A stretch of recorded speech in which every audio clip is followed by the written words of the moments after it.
There are some stories that stick with you, not just because they're scary, but because they feel like they could be real, passed down through whispers, scattered across old forums, buried in the corners of the internet. Stories that don't just make you question what's out there, but what's right next to you. Some urban legends are well known, the ones everyone's heard, repeated so many times they almost lose their edge. But others, they lurk in the dark, waiting for the right moment to be told. Tonight, we're going to explore 10 disturbing urban legends you've probably never heard of. Strange encounters, vanishing figures, warnings ignored until it's too late. Let's begin. You've probably heard about the elevator game. It's one of those internet rituals people dare each other to try. A simple set of rules. Find a building with at least 10 floors. Get in the elevator alone, and press the buttons in a specific sequence. If you do it right, something happens. You're supposed to reach the other world, a place that looks just like ours, but isn't. The scariest part? They say that at the 5th floor, a woman might enter. You must not speak to her. You must not look at her. Because if you do, you might never make it back. I always thought it was a dumb story. A game for thrill seekers with too much time on their hands. Then I tried it myself, and I learned the hard way that some games shouldn't be played. It was late, nearly 2 a.m. I was staying at a business hotel in Seoul, a cheap place with barely any staff at night. The halls were silent, empty, the kind of quiet that makes you feel like you're the only person in the world. I had been watching videos about the elevator game earlier that night, not because I believed in it, I just liked creepy stuff. But as I lay in bed, staring at the ceiling, I kept thinking about it. The hotel had 14 floors. The elevator was just down the hall, and I was completely alone. Before I could talk myself out of it, I got up. The elevator was waiting, doors slightly open, like it knew I was coming. I stepped inside and pressed the first button. 4, 5, 6, 7, 8. The elevator moved smoothly, just like normal. No flickering lights, no weird noises, just the soft hum of the cables pulling me up and down. Then I pressed 5. That was the floor where she was supposed to enter. My pulse sped up as the elevator dinged.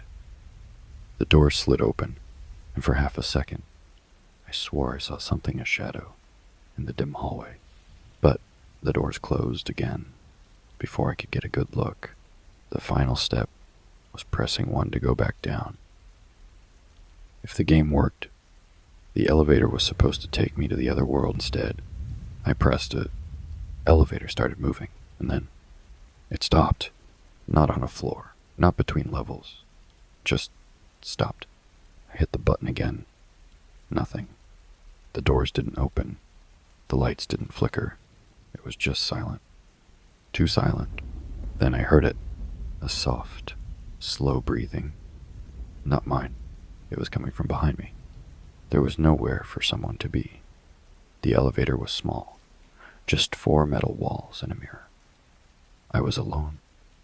I knew I was alone. But the breathing didn't stop. It got closer. A sharp chill ran down my spine. Every nerve in my body screamed at me not to turn around. So I didn't. I kept my eyes locked on the doors, heart hammering, waiting for the elevator to move. And finally, after what felt like hours, it did. The lights flickered.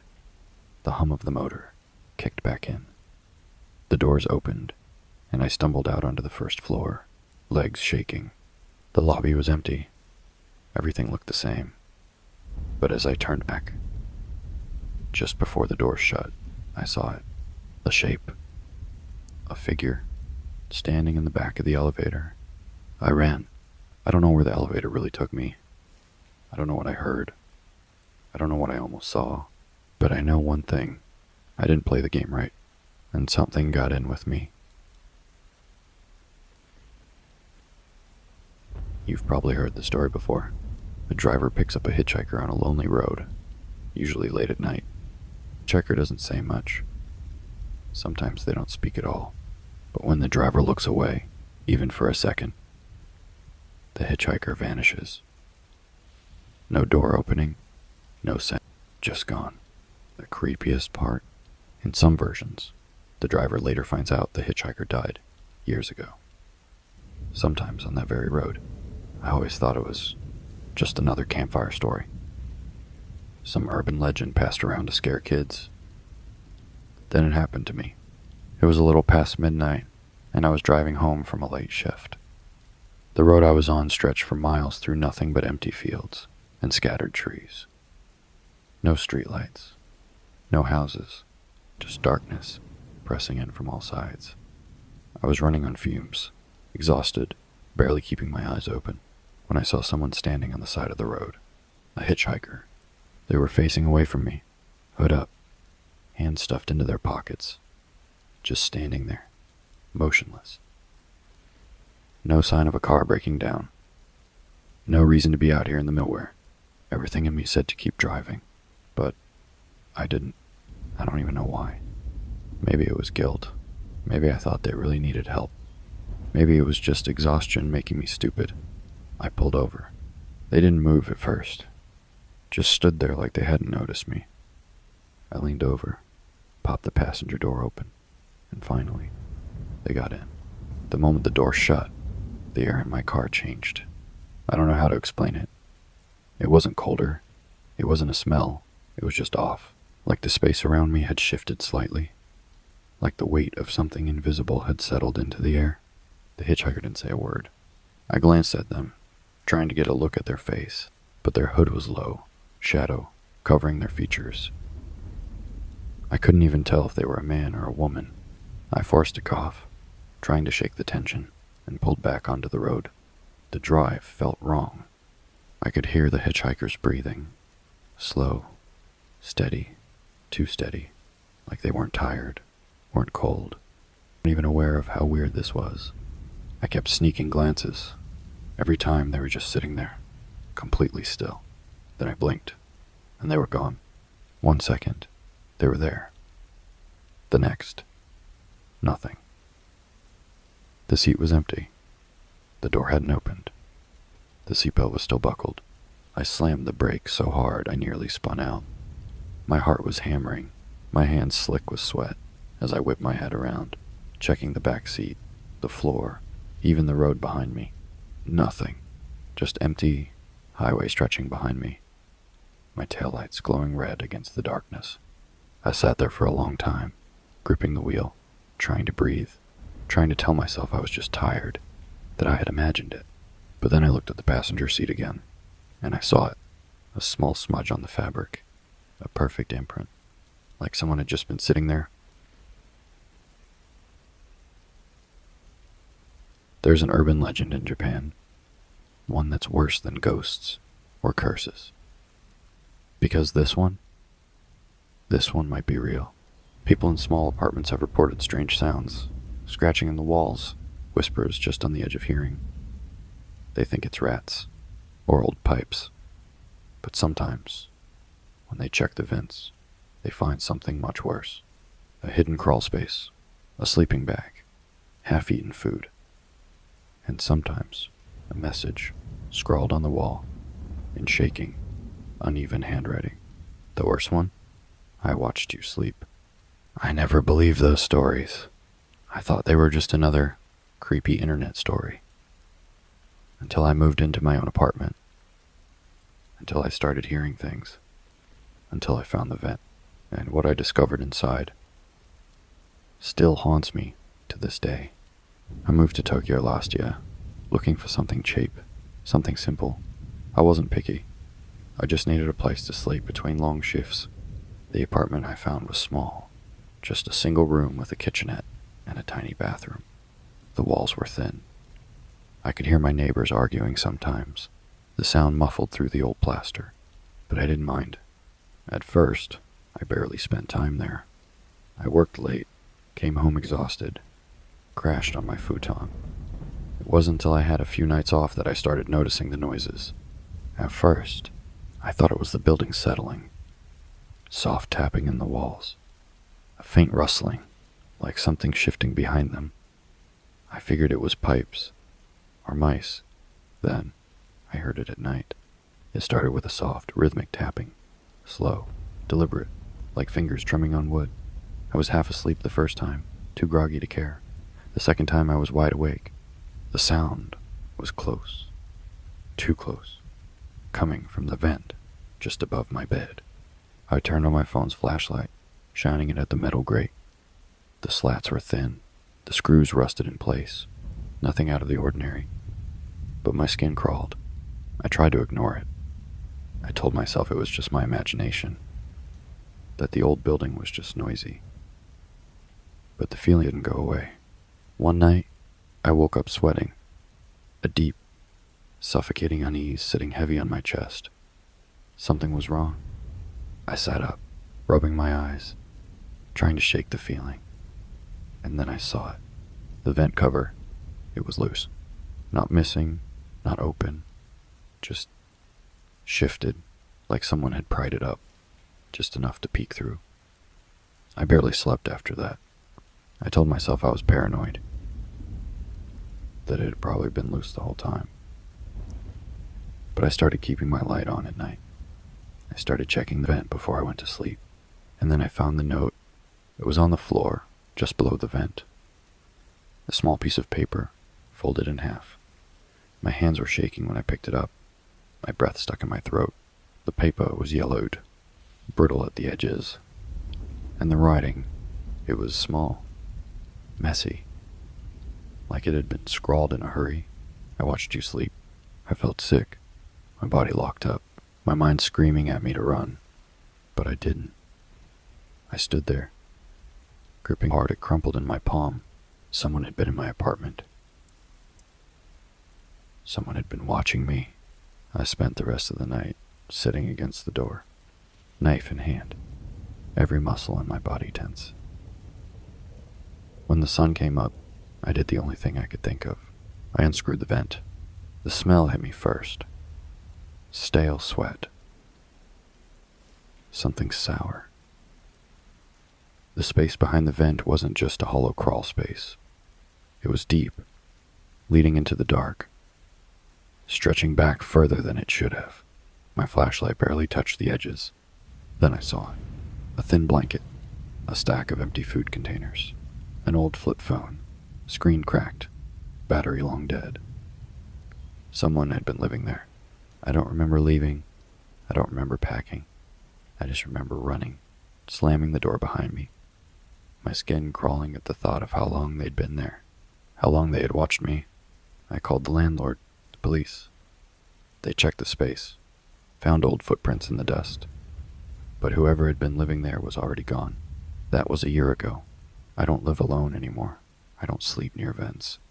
And sometimes, in the dead of night, when the house is quiet and my breathing is slow, I hear it again. Soft, steady. Just on the edge of hearing, a single tap, then another, like fingers drumming on wood. I didn't let them in, but it didn't matter. You've probably heard the stories. People all over the world have claimed to see them. Pale-skinned kids with hollow voices and solid black eyes. They show up at night, knocking on doors, standing in the middle of roads, asking for help. They never look quite right. Their clothes outdated, their words just a little too formal. The worst part, if you let them in, things start to go wrong. People report sickness, accidents, even death, following an encounter.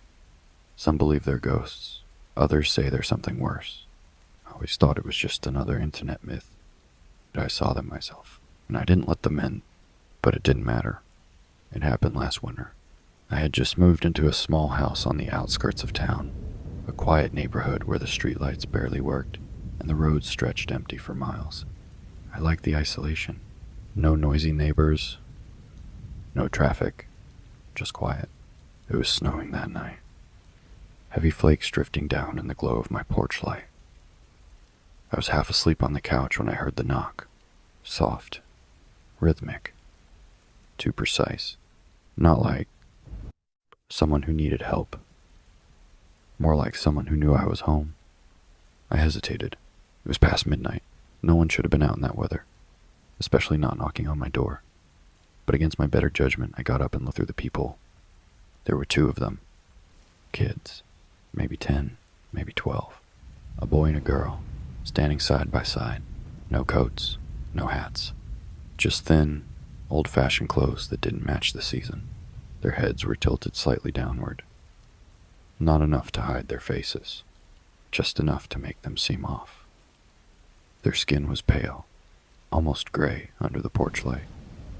And their eyes, I didn't see them at first. I think my brain refused to register them. It wasn't until the boy looked up, until the girl tilted her head just a little more, that I saw, pitch black, no whites, no irises, just 2 solid, empty pits where their eyes should have been. My chest tightened. My skin went cold. Every instinct in me screamed not to open the door. I don't know how long I stood there, frozen. Maybe seconds. Maybe minutes. The boy knocked again, slower this time. Deliberate, I backed away. I didn't open the door. I didn't speak. I just turned off the porch light and walked away. I barely slept that night. Every noise, every creak in the house made my heart pound. But morning came. The sun rose. The snow had covered any trace that someone had been outside, and I told myself it was over. It wasn't. The headache started a few days later. At first, they were mild, a dull pressure behind my eyes. Then they got worse. Splitting, blinding pain that left me unable to move. No medication helped. Doctors couldn't explain it. Then the lights in my house started flickering. My phone battery drained within minutes, even when it was plugged in. Electronics glitched.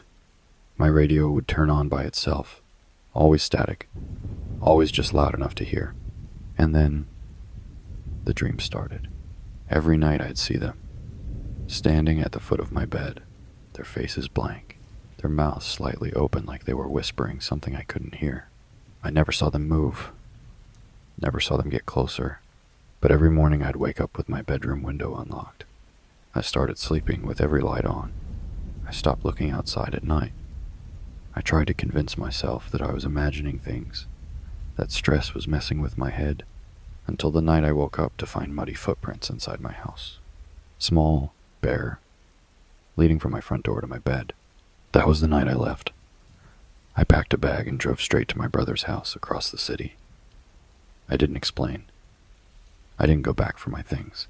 I put the house up for sale a month later. I don't know what would have happened if I had let them in that night. I don't want to know, because I never opened the door, and they still got inside. If you've ever been to Niagara Falls, you might have heard about the Screaming Tunnel.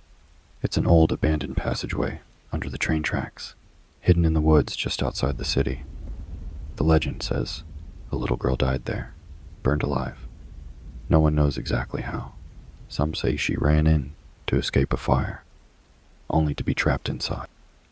Others claim something worse happened. But the story everyone knows is this. If you stand in the middle of the tunnel at midnight and light a match, you'll hear a scream.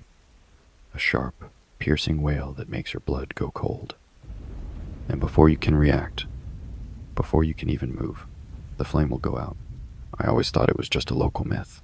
Then I went there myself, and now I never want to hear another scream again. It was late October when we decided to check it out. There were 3 of us, me, my cousin James, and his friend Mike. We were staying at a cheap motel near the falls for the weekend, and after a few drinks, someone brought up the tunnel. It was stupid. Just a dumb challenge. But we were bored, and it wasn't far. So we went. We parked on the side of the road and hiked in. The tunnel wasn't hard to find, even in the dark. It sat alone, swallowed by trees, its entrance a black, gaping hole in the dirt. The walls were old, cracked stone covered in graffiti. The air inside smelled damp and stale, like old rainwater and rotting leaves. I didn't like it. It was too quiet. No crickets. No wind. Just stillness. James laughed it off, said we were being idiots. He pulled out his phone for light, but the second we stepped inside, the screen flickered and died. That was the first thing. The second was the match. We walked to the center, right under the train tracks, and James struck the first match. It flared up, casting long, flickering shadows against the walls. We waited. Nothing. No scream. No gust of wind. Just the sound of our own breathing. I exhaled, half relieved, half disappointed. Maybe the legend was just that, a legend. Then James lit a second match, and everything changed. The second flame barely lasted 2 seconds before it went out. Not like it burned too fast. Not like the wind had blown it. Just gone. Snuffed out. Like someone had pinched it between their fingers. And then we heard it. It wasn't far. It wasn't faint. It was right there with us. A scream. Not an echo. Not a trick of the wind. A full, choking, wailing scream that tore through the tunnel like nails on glass. My stomach dropped. My whole body locked up. It wasn't just loud. It was wrong. Ragged, like someone was burning alive right next to me. I turned to run. The light flickered back on. For half a second, the tunnel was flooded with pale, shaky light. And in that brief flash, I saw something. I don't know what it was. A shape. A shadow.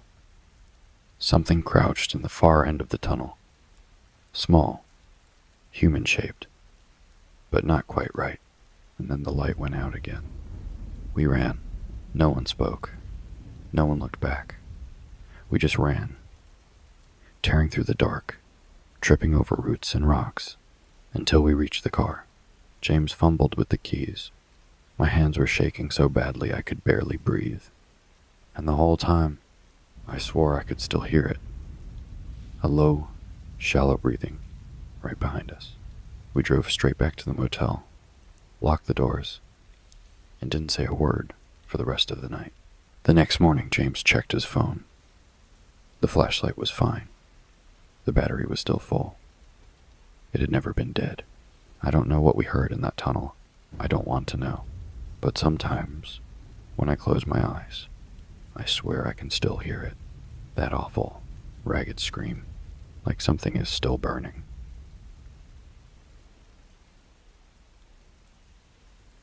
There's an old urban legend in the UK about the Crying Boy painting.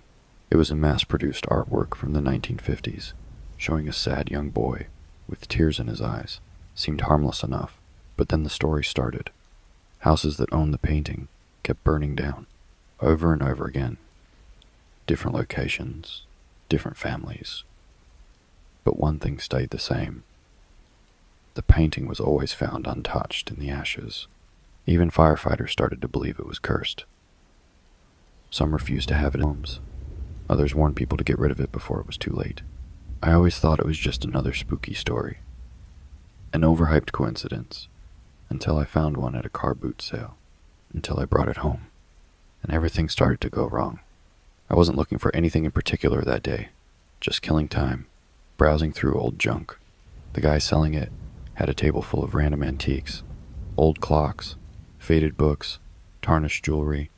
And then, leaning against a pile of dusty picture frames, I saw it. The Crying Boy. I knew the story. I'd read about it online years ago, but I never really believed it. It was just a painting. A cheap, mass-produced print. But something about it still made my stomach twist. The way the boy's eyes seemed to follow me. The way his face looked too real, like he had been crying just seconds before. I don't know why I bought it. Maybe it was curiosity. Maybe it was just a stupid joke. Owning something people thought was cursed. The seller barely looked at me when he took my money. Just shoved it into my hands and muttered, "Your problem now. I should have listened." Nothing happened. I hung the painting in my living room, right above the fireplace. Every time I walked past it, I felt uneasy, but I told myself I was just psyching myself out. It was just a picture. Then, small things started going wrong. The light bulb in my bedroom exploded in the middle of the night. My cat, normally calm, refused to go near the painting. hissed at it whenever she walked past. The air in the house felt stale, heavy, like I was constantly being watched. And then, one night, I woke up to the smell of smoke. Not a faint whiff. Not something from outside. Thick, choking smoke inside my house. I jumped out of bed, heart racing, coughing as I ran toward the living room. The curtains were burning. Flames crawled up the walls, licking at the ceiling. My brain barely registered what was happening. I just knew I had to get out. I grabbed my cat, my phone, and bolted out the front door. By the time the fire department arrived, it was too late. My house, everything I owned was gone. But you already know what they found in the wreckage, don't you? The crying boy. Untouched. No smoke damage. No burns. Just sitting there, watching. There's an old legend in Mexico about mirrors. They say you shouldn't stare into one in the dark for too long. Some who have tried claim they saw their reflection blink, even when they hadn't. Others swear their reflection moved out of sync, just for a second. But the worst stories, those are the ones where the reflection smiled. I always thought it was just a dumb superstition. Something meant to scare kids, like Bloody Mary or La Llorona. Then it happened to me. And now I cover every mirror in my house at night. It started with a power outage. I had just moved into a small apartment in Mexico City. It was cheap, old, but close to work. The only weird thing was the bathroom mirror. It was massive, stretching from one end of the sink to the other, almost touching the ceiling. The glass was old, a little warped at the edges, but I never thought much about it. The first time I noticed something was off was about a week in. I got up in the middle of the night to use the bathroom. The power was out, just one of those random blackouts that happen in old buildings. I didn't bother with my phone light. The window let in enough moonlight to see. That's when I saw it. Not at first. Not right away.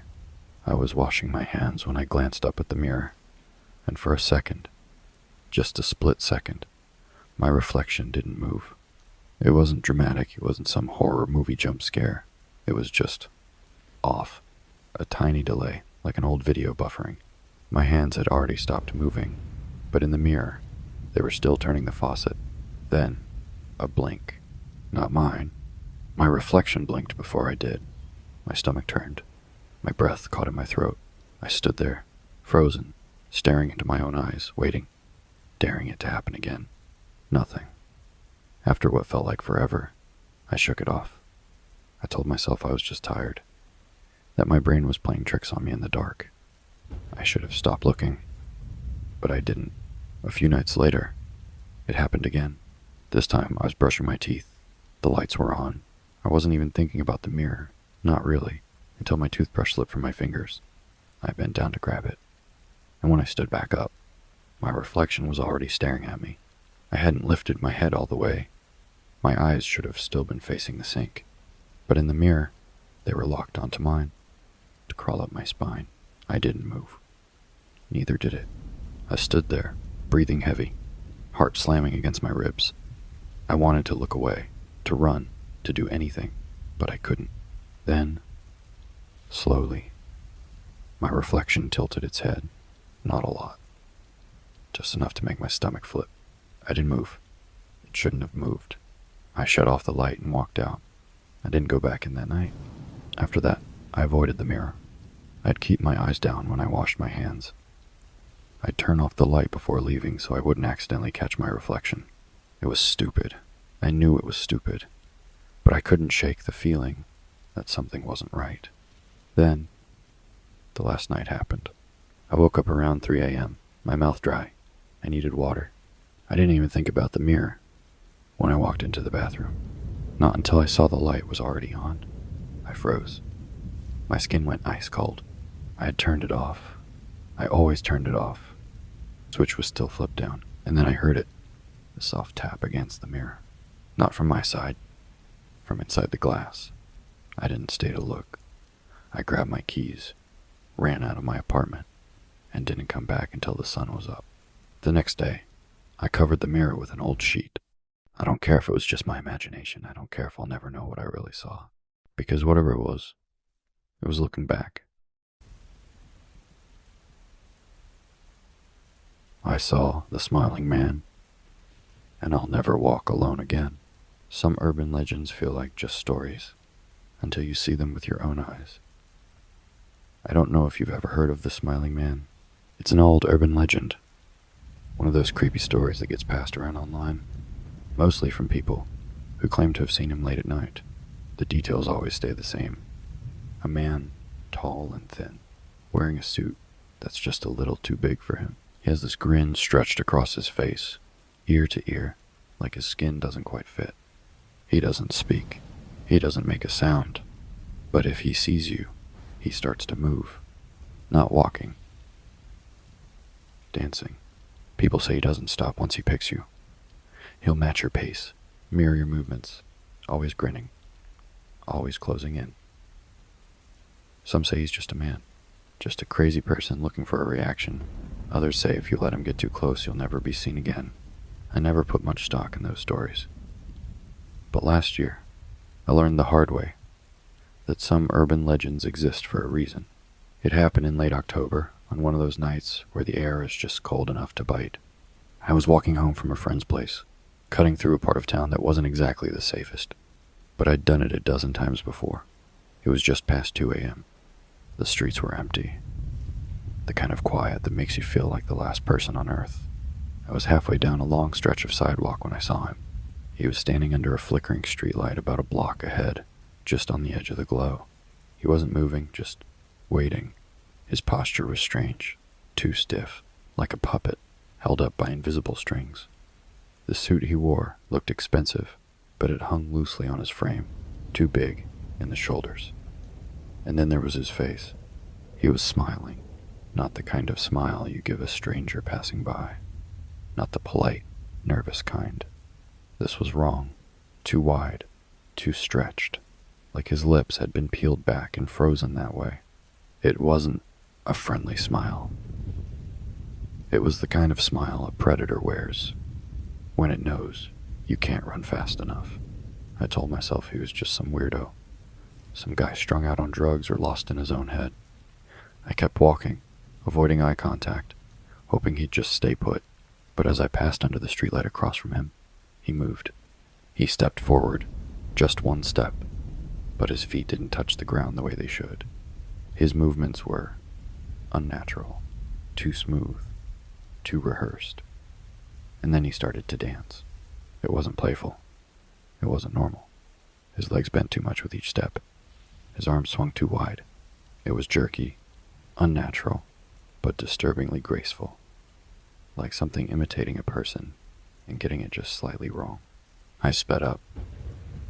So did he. I didn't hear him move. There were no footsteps, no rustling fabric, just the quiet shuffle of his feet gliding over the pavement. The grin never changed. It never wavered. It was as if he wasn't breathing, as if his face wasn't even real, just a mask stretched over something else. I risked a glance over my shoulder. He was closer, not running, not lunging, just dancing forward, faster now, matching my pace perfectly. I turned the corner onto a side street, my heart hammering. I wanted to believe he was overreacting, that he was just some lunatic playing a game. But something inside me screamed that if I stopped, if I let him close the distance, I wouldn't be walking away. I was almost home. 3 more blocks. 2. I took another glance back. He was right there.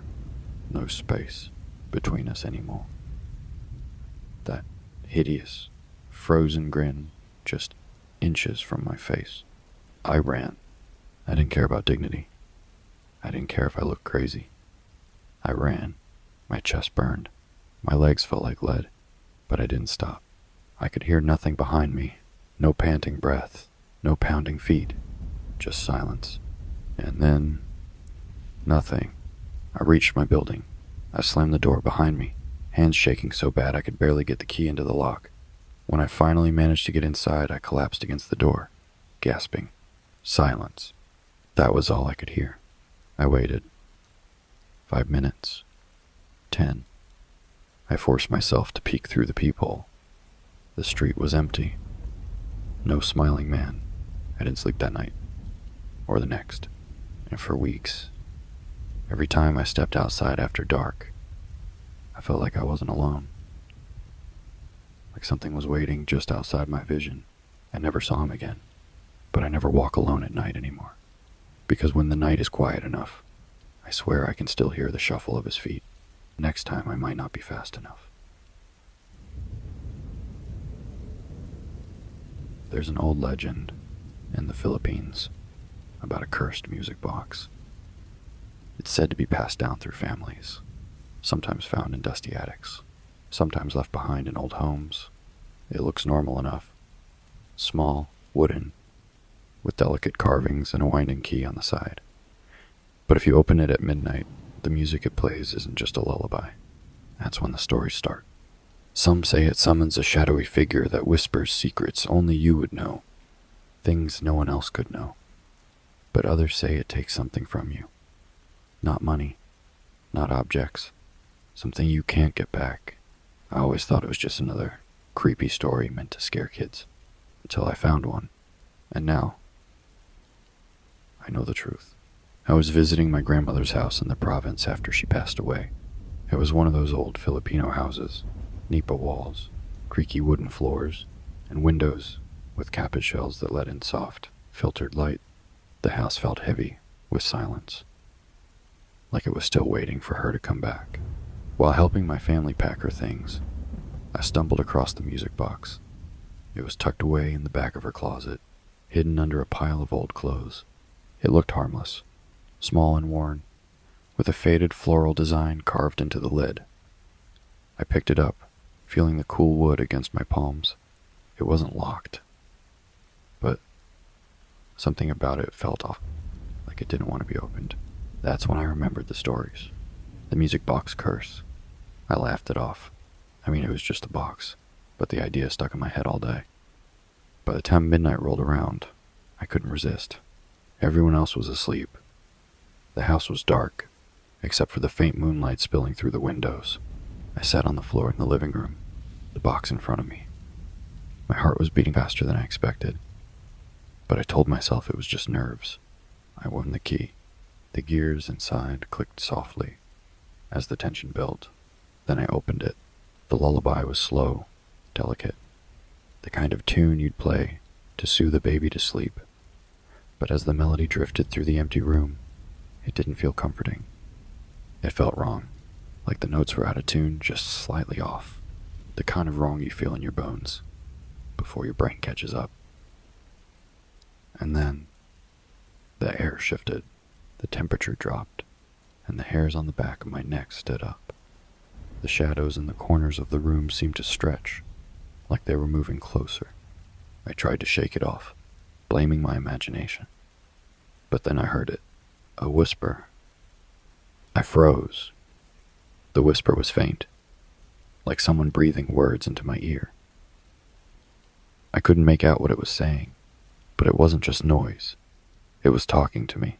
I wanted to turn around. I wanted to see who or what was there, but my body wouldn't move.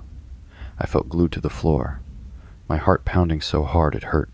Then the whisper stopped, and something brushed against my shoulder. Like fingers made of ice, I slammed the box shut. The music cut off instantly, and the room fell into dead silence. I didn't sleep that night. The next morning, I told myself it was a dream, a trick of the mind. But things started to change after that. I started forgetting things. Small at first, where I left my keys, what day it was. But then it got worse. I'd wake up in strange places. In the house. With no memory of how I got there. I'd find notes in my own handwriting that I didn't remember writing. And the worst part, I'd hear the lullaby, even when the box was closed.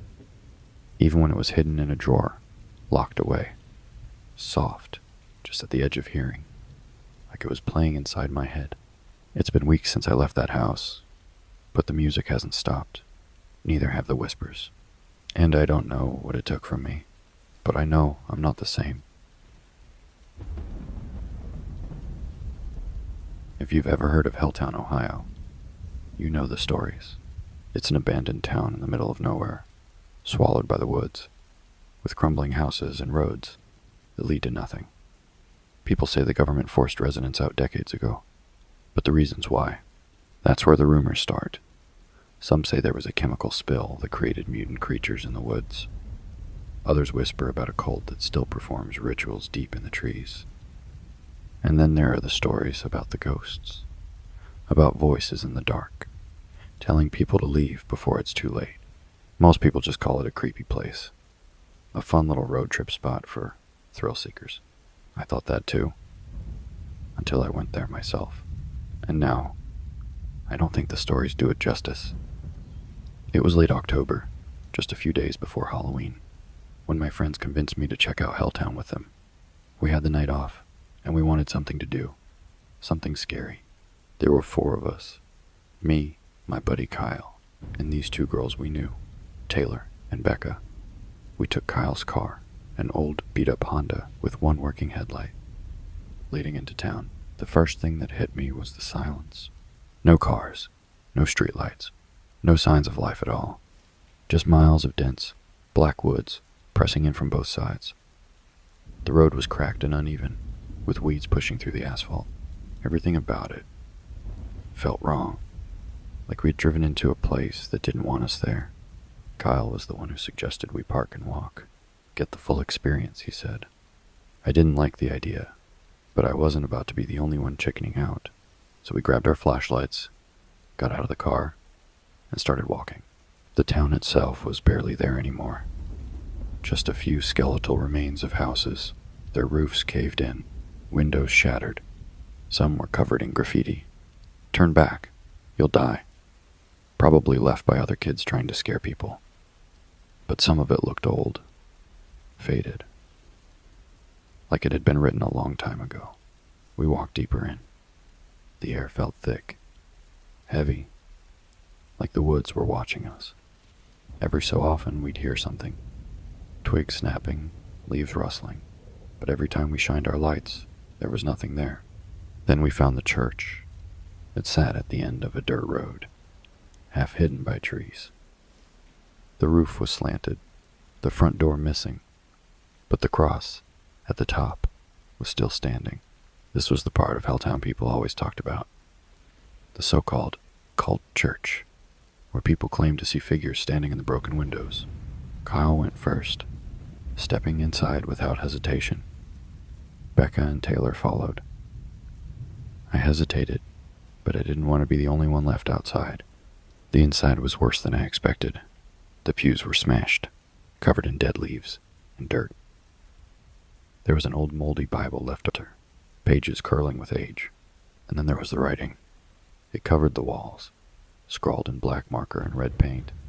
Some of it was nonsense, random symbols, strange phrases. But one message, written near the back wall, made my stomach drop.